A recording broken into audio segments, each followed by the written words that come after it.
In Chang-se-ki 1:14, it talks about how God created the sun and the moon for signals.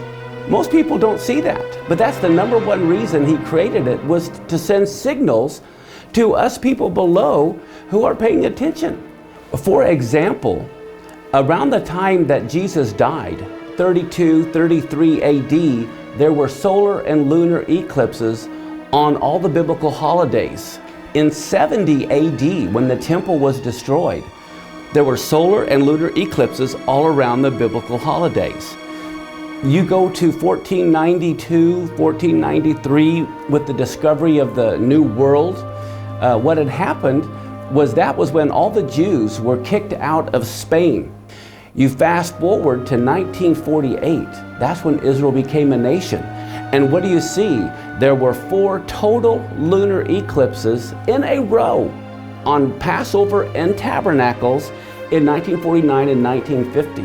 And then what happens? In 1967, when Israel recaptures Jerusalem, you have these 4 blood moons, lunar eclipses in a row on Passover and Tabernacles in 1967. And now we have it happening again in 2014, 2015. There are these 4 total lunar eclipses or blood moons that are happening on Passover and Tabernacles. So I'm not setting any dates or saying what definitely will happen, but based on the historical pattern, this is what has happened. And so we need to be watching prophetically what God is going to be doing.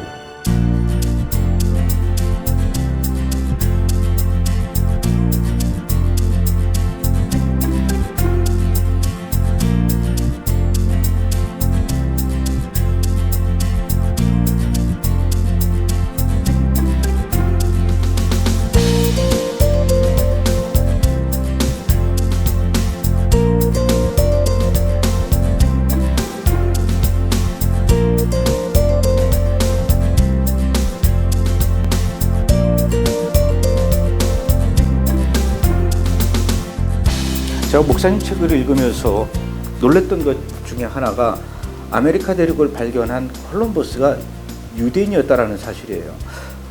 콜럼버스가 유대인인데 도대체 스페인에서 그때 당시에 무슨 일이 있었기에 유대인인 콜럼버스가 아메리카를 찾아서 오려고 했을까요? First off, I think everyone realizes history is written by the victor. Okay, everyone, whoever wins gets to write history. And a lot of people don't know Columbus was Jewish. But in 1492, King Ferdinand and Queen Isabella of Spain kicked all the Jews out of Spain. They had to leave by the day called the 9th day of the month of Av. And so all the Jews were having to leave. Well, the government of Spain confiscated all the Jewish wealth. And that sounds bad, but what happened, they used it to help finance the discovery of the New World. And so all these Jews are leaving Spain because they had to. And so here they are. Columbus was Jewish. He's written other books. And so here he goes with a boatload of Jews, and they end up discovering America. And so I think that's just incredible that God gave the Jewish people a place to land when they're kicked out. And even though they had their money confiscated, much of it was used to help finance finding America. 목사님 책 속에 보면은 대체신학이라고 하는 것이 사실은 초대교회 때부터 시작되었다 이런 얘기를 하셨어요. What is replacement theology? Replacement theology is when the church thinks they've replaced Israel. The church gets all the blessing, but Israel gets to keep all the curses. When you look at what has been replaced, we've replaced their names.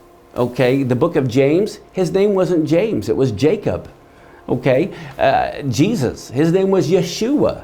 Okay, his mother didn't speak English over in the Middle East 2,000 years ago. And when you replace their names, you lose the meaning of the name. Okay, they've replaced, the church has replaced the calendar. The church has replaced the holidays. As far as the Catholic Church goes, they've replaced the priesthood. So everything is being replaced. But I tell you what, when it comes to artwork or something, you want the original. You don't want a reproduction made by someone else than trying to pawn it off as an original. And so for me, replacement theology is just taking the things that belong to Israel and saying something's totally new. But if God will not be faithful to Israel, what makes us think he'll be faithful to the church? And so God is the same yesterday, today, and forever. And so we need to realize we're grafted into the covenant of Israel. God didn't create a whole separate organization. But that's what replacement theology is. 지금 현재의 기독교에서 지키고 있는 절기와 원래 하나님의 여호와의 절기와는 많은 차이가 있죠. 그것도 역시 대체신학의 결과물이라고 보십니까? The ways that the church has replaced, for example, the Jewish holidays, let me rephrase that and say the biblical holidays, because in Leviticus 23, God says these are my feasts. He doesn't say they're the Jewish feasts. He says they're my feasts. And so we need to realize there's the Feast of Passover. Now Christians today, they don't celebrate Passover at all. They celebrate Easter. Well, Easter is to represent the resurrection of the Lord, right? And Passover represents his death. And so he has to die before he can be buried. He has to be buried before he can rise again, right? Well, do you know that Easter is a month before Passover 2 years from now? How do you celebrate the resurrection before he even dies that year? And so the church has gotten totally off the wrong calendar. Because the Muslim calendar is based only on the moon. The calendar that the world uses is based only on the sun. But God said in Genesis 1:14, he wants the sun and the moon to determine the biblical calendar. And so because the church has replaced the holidays with Passover, with Easter, they're not even on the right calendar. They're not even celebrating it on the day that it happened most of the time. So that's one example. Even the Sabbath. The Sabbath is on Shabbat, Saturday. It's not on Sunday. But it's important to realize there's nothing wrong with going to church on Sunday or Monday or Tuesday, because in the temple, they had to come together every day. But that didn't make them the Sabbath. So there's nothing wrong with meeting on any day of the week. You just can't call any day of the week the Sabbath. Saturday is the seventh day. And so, but it's been replaced completely. So there's a lot of different things that have been replaced. Even the fact that the Lord was born on the Feast of Tabernacles, which is in late September, early October, that's when he was born. We've come up with Christmas saying he was born. But I can prove in the Bible that he was born in late September, early October. Now I'm all for celebrating the birth of Christ, but let's do it when he was born. It's just that everything's been replaced, and so we're not on the right calendar. 그렇다고 해서 우리가 지금 현실적으로 한국 교회에서는 토요일 날 예배를 드리는 곳이 없어요. 한국의 많은 교회들은 일요일 날 교회에서 예배를 드리는데, 그렇다고 해서 우리가 토요일 날 예배를 드리는 곳을 찾아가게 될 경우에 대부분의 기독교인들은 이단이라고 이야기할 수도 있습니다. Well, I can understand how some Christians may feel if you're keeping the Shabbat. They may think you're some kind of Seventh-day Adventist or something like that. Well, I keep the Shabbat, and I'm not a Seventh-day Adventist. I have nothing to do with the Seventh-day Adventist religion. But I tell you what, how many of you believe that we should do as Jesus did? Okay, well, guess what? Jesus kept Shabbat. And so if it's good enough for Jesus, I think it should be good enough for me. Why would we think doing what Jesus did is a cult? That doesn't even make sense. And what we have to realize, if Jesus didn't keep Shabbat, he couldn't be the Messiah, because the Messiah had to fulfill all of the Torah exactly. And so what you can tell people is, I'm not part of a cult. I'm just doing what Jesus did. And what could they say? 그리고 이제 한국에서는 뭐 대부분의 그 기독교인들은 그 부활주의를 지키고 또 성탄절도 지키고 그렇게 하고 있지. 6월절을 지키거나 또 나팔절을 지키거나 또는 초막절을 지키거나 이렇게 하진 않아요. 우리가 한국 교회의 실정에서 6월절, 초막절 이런 걸 어떻게 지켜야 될까요? If you remember at what's called the Last Supper, I don't know what it's called in Korean, that was a Passover Seder. When Jesus said, do this in remembrance of me, he's saying, do the Passover, okay? And when you do the Passover, remember me. Now, for those people who aren't familiar with Passover, how do I keep a Passover? On my website, elshaddaiministries.us, we have films, videos, where you can watch how we do the Passover. Okay, and we had 1,500 people come to our Passover Seder. Many pastors bringing their congregation to come. Because during the Passover Seder, I tie in the normal Jewish traditional things, but then I bring Jesus into it and show how he fulfilled the Passover Seder. So when we do the Passover Seder and we show how he fulfilled it, that strengthens our faith. Let me give you some good examples, if I may. If you remember, in the Gospels, it says Jesus was bound to the cross the third hour of the day. Okay? Well, what's important is the feasts of the Lord, which are called divine appointments, were also called holy convocations. Now, I don't know what the Korean word is for that, but in Hebrew, the word means a dress rehearsal, like for a wedding. If you're going to get married, at least in America, we have a dress rehearsal, so everyone knows what to do before the wedding takes place. Well, these feasts were dress rehearsals of prophetically what was going to come. So here, Jesus is being nailed to the cross the third hour of the day, which is 9 in the morning, which is the time of the morning sacrifice. So at the very moment they're binding Jesus to the cross, across the valley, they're binding the Passover lamb to the horns of the altar, and everyone is singing, okay? The Psalms was their hymn book. They would sing Psalms 113 through Psalms 118. So think about this. When Jesus is being nailed to the cross, there's 1 million Jews singing Psalms 118 at the very moment the high priest is binding the Passover lamb. They're binding Jesus to the cross, and they're singing, bind the sacrifice with cords, even to the horns of the altar. And then what do we see? At noon, it comes pitch black. It's dark. All the lights go out. And what are they doing? They're singing Psalms 118. Here, Jesus has been lifted up from the earth. And he said, if I be lifted up from the earth, I'll draw all men unto me. And so what happens? They're singing Psalms 118, which says, the right hand of the Lord is lifted up. The right hand of the Lord does valiantly. That's what they're singing when he's being lifted up. And then at 3 in the evening, the 9th hour of the day, it says he dies, right? Well, guess what? His last words are, it is finished. Well, guess what? 3 in the evening is the time of the evening sacrifice. So at the very moment Jesus dies, the high priest is saying it is finished, and he slays the Passover lamb for the nation. And what are they singing? Psalms 118. And so, here it's all about the Messiah. Think about this. That means in Revelation, it says Jesus was slain from the foundation of the world. That means it was planned out from the very beginning. It's not like Jesus died and the Father says, uh-oh, we better go to plan B. He knew he was going to die. So here God has David 1,000 years before Jesus even comes. He's writing the songs that are going to be sung at his son's funeral. God had planned out the hymns that he wanted sung at his son's funeral. So he has David write the funeral hymns. I mean, this is just incredible. These are all dress rehearsals. And so on the Feast of Unleavened Bread, which is the very day the firstborn of all the Egyptians that were slain in the first Exodus were being buried, the father's firstborn son is being buried on the Feast of Unleavened Bread. Most Christians don't know the Jews have been keeping Easter for 2,000 years. Okay, they've been it's called the Feast of First Fruits. A few days after the Feast of Unleavened Bread begins, they have what's called the Feast of First Fruits, and Jesus became the first fruits of the resurrection on the Feast of First Fruits. Okay, now what happens? Now you have what's called the counting of the Omer to the next feast, which in Hebrew is Shavuot, but Christians know it as Pentecost, right?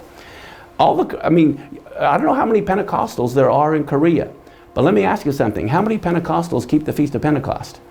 None. I don't know of any in America. And they claim that to be the beginnings of the church.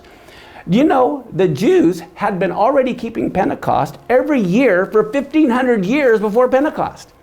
The Jews were the first Pentecostals. Okay? And to this day, the Jews still keep the Feast of Pentecost, and Pentecostals don't. And so, again, if you remember on the Feast of Pentecost, Peter said, these guys aren't drunk, it's the third hour of the day. That's 9 in the morning, time of the morning sacrifice. And so here, everything is a dress rehearsal. There were Jews from all nations there, and that's when the Spirit was poured out. Now let me ask you something. Do you believe God is the same yesterday, today, and forever? Do you? Do you really believe it? Well, if that's the case, if he fulfilled the spring feast to the day of his first coming, dying on Passover, buried on unleavened bread, rising on first fruits, Spirit poured out on Pentecost, Shavuot, he'll fulfill the fall feast to the day of his second coming. Now, I'm not setting dates. I don't know what year, okay? But the Feast of Trumpets, and in the book of Revelation, it talks all about trumpets. The Feast of Trumpets will be fulfilled on the Feast of Trumpets. Yom Kippur will be fulfilled on Yom Kippur some year, which is Israel's Day of Atonement, when they'll realize Yeshua is the Messiah. And then the Feast of Tabernacles, which is where God tabernacles among men, can take place. Now, you can't have Pentecost before he rises from the dead. He can't rise from the dead until he's buried. He's not going to be buried until he dies. Well, it's the same thing. The fall feast have to be fulfilled in order. The Feast of Trumpets, or the tribulation, begins. And then Yom Kippur, Israel realizes Jesus is the Messiah. And then Tabernacles, he tabernacles among men, which is what Zechariah 14 is all about. And God makes all the nations of the world come to Jerusalem on the Feast of Tabernacles to honor the Lord who's there. So these are just patterns. 한국에는 4, 5년 전만 해도 이스라엘에 대해서 전혀 관심이 없고 이스라엘을 위해서 기도하는 그런 기독교인들이 그렇게 많지 않았어요. 그런데 최근 들어서는 이스라엘에 대해서 관심을 갖고 이스라엘을 위해서 기도하는 사람들이 많이 늘어났습니다. 그런가 하면 또 반이스라엘, 반유대인 이런 그 이스라엘에 대해서 나쁜 감정을 갖고 있는 사람들도 또 많이 생겨났어요. 크리스찬들 중에서도 이스라엘에 대해서 별로 안 좋아하는 사람들도 많이 생겨났거든요. 이런 것도 역시 마지막 때에 일어나게 될 어떤 하나의 현상이라고 볼 수 있습니까? I definitely believe that it's a sign of the end times that there's this big division within the church, whether they're pro-Israel or not. Let me give you a very good example. You might be familiar with the book of Ruth. A lot of people don't realize that the book of Ruth is actually a prophecy, okay? Here you have these two ladies who are not Jews, Ruth and Orpah, and they are grafted into Israel because they married the Jewish guys, right? So they represent the church grafted into Israel. Now what happens? Naomi's husband dies, her two sons die. She wants to go back to Israel. And she tells these two non-Jewish ladies who have been grafted into Israel, why don't you go back to your pagan gods? I'm going to go home. And Orpah says, okay, fine. And they give each other a hug and she leaves. And she goes back to her pagan gods, right? Ruth, she says, no way, your God is my God and your people are my people. And she goes back to Israel. Okay, now let me put this all together here. Ruth, her name in Hebrew means a friend. Orpah in Hebrew means to turn your back on, the back of the neck. So what does Ruth do? She goes back, she works the harvest at Passover to Pentecost, the wheat harvest, ends up marrying Boaz, producing King David, and then the Messiah through King David. So Ruth and Orpah represent the church. Ruth is that part of the church that is going to befriend Israel, work the harvest, and bring in the Messiah. Orpah is part of the church that's going to turn her back on Israel and go join the one world church and all the pagan gods. So this is a prophetic dividing line. And guess what? In Jewish history, Orpah produces Goliath. Ruth produces David. And there's this epic battle between the David and the Goliaths. And so the epic battle in these last days is going to be within the church. Who's going to side with Israel, work the harvest, and bring in the Messiah? Who's going to turn their back on Israel, produce the Goliath and the false prophet and the Antichrist? 저는 제3성전이라는 또 기독교 다큐멘터리 영화를 만들었어요. 이스라엘에서 제3성전을 실제적으로 준비하고 있는 정통 유대인들을 만나서 취재를 해서 영화를 만들었는데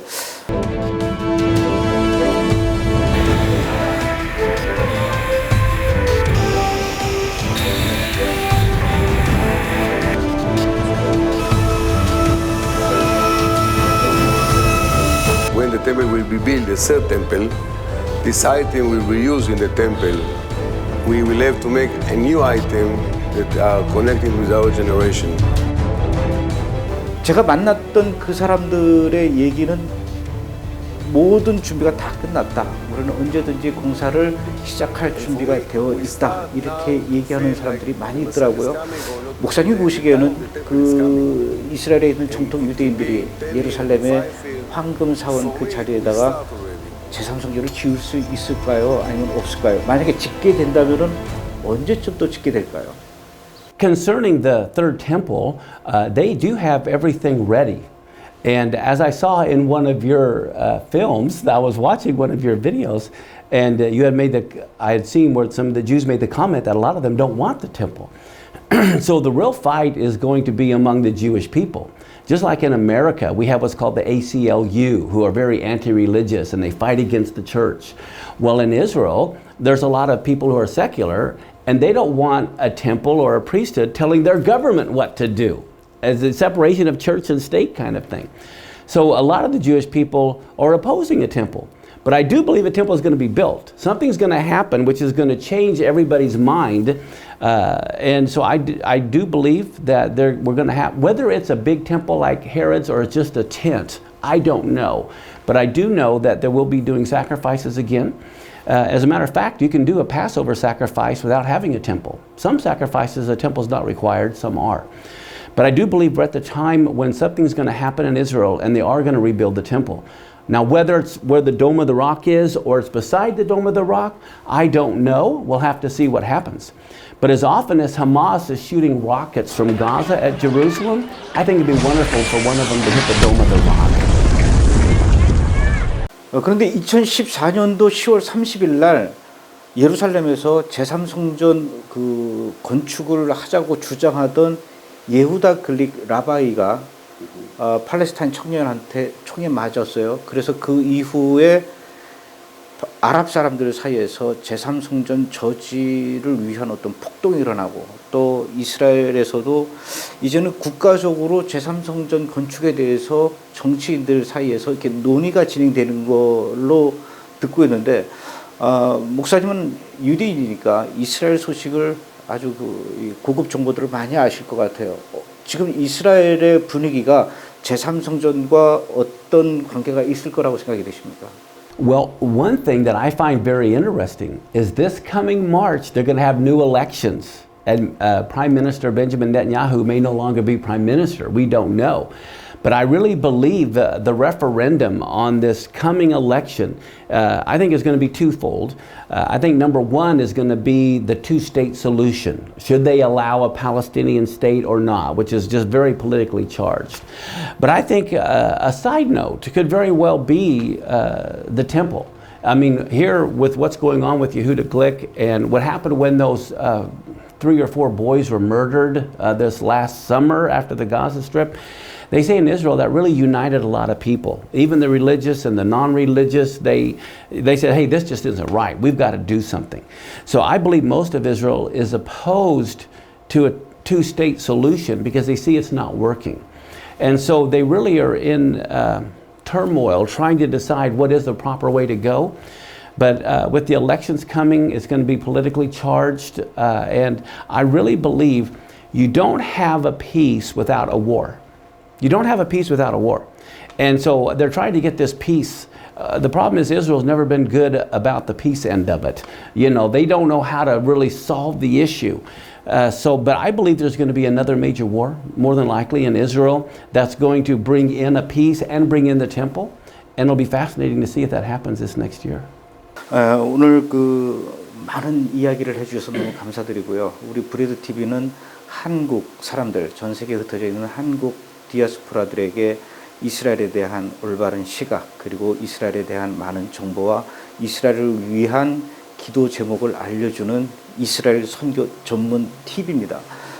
이스라엘 선교 전문 TV, 브레드 TV 시청자들에게 이렇게 기도해 주십시오. 이스라엘 위해서 한 말씀 해주시죠.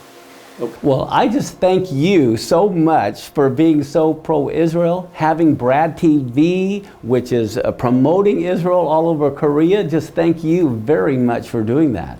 And I think that what believers that love Israel should do is what the Bible says. It says to pray for the peace of Jerusalem. And I believe that's what we need to do. We need to pray for a true peace to come to Jerusalem, not a false peace, but a true peace. And it also says, those of you who know the Lord, don't keep silent until he makes Jerusalem a praise in the earth.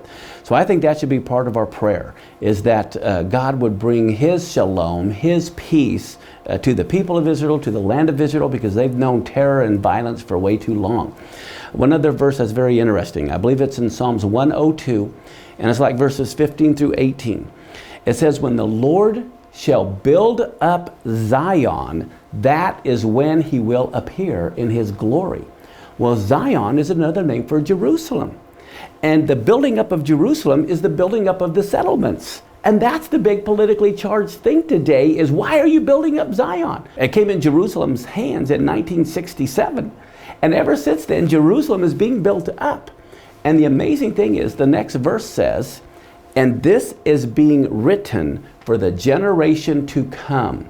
In Hebrew, that means the terminal generation, the last generation. So Psalms 102 says, when you see Jerusalem being built up with all these settlements, that is the generation that will see the coming of the Messiah. 제가 1년에 여러 권의 책을 읽습니다. 그런데 제가 읽었던 책 중에 감명을 받고 그 책을 쓴 저자를 만나기 위해서 한국을 떠나서 이렇게 미국 시애틀까지 날아온다는 거 쉬운 결정은 아니죠. 그런데 와서 직접 저자와 이야기를 나눠보니까 정말 다양한 분야에 대해서 많은 지식을 갖고 또 명쾌하게 이야기해 주시는 마크 윌츠 목사님, 너무나 오늘 인간적인 면에서 또 여러 가지 많은 것들을 듣고 깨닫고 또 생각하게 하는 그런 시간이었던 것 같습니다. 여러분들에게 이 블러드문이라는 책을 좀 권해드리고 싶습니다. 제가 책을 읽으면서 줄까지 쳐가면서 읽을 정도로 아주 흥미있게, 그리고 굉장히 중요하고 우리가 심각하게 생각해봐야 할 문제들이 기록되어 있습니다.